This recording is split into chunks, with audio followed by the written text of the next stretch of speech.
Hi, this is Willert-Olson, a sculptor in Minnesota. Sometimes folks ask me how a sculpture of mine was created. In the case of this sculpture, Treble Clef, it started with my own interest in music. The treble clef symbol that is found in sheet music is a quite beautiful and elegant form.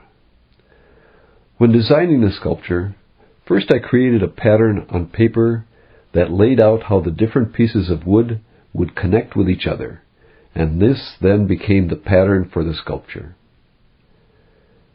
These paper patterns were then sketched onto a 1-inch board of bubinga wood, an African hardwood, and then were cut out using both a jigsaw and a bandsaw. If you don't have a bandsaw available, a jigsaw works just fine.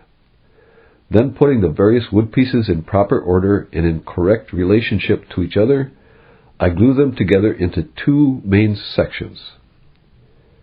After the glue has dried, the excess wood is carved off the sections using a wood-tech blade in a mini grinder.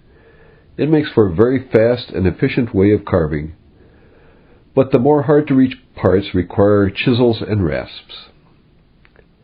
After the carving is finished, the boring but necessary work of sanding begins. I sand the 2 main sections separately, because once they are glued together, it is more difficult to reach some areas to sand them. I start with a coarse 20 grit sandpaper and finish with 220 grit to get a nice, smooth finish.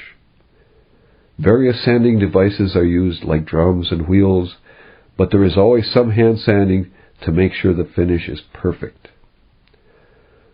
When the sections have been sanded, I glue them together, and then carve and sand down the areas of the sections where they are glued to each other.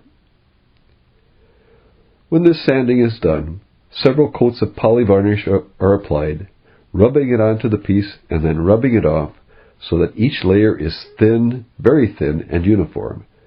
The resulting finish is beautiful, but thin enough to let the natural grain of the wood show through. Then the sculpture is placed on a base, ready to be enjoyed.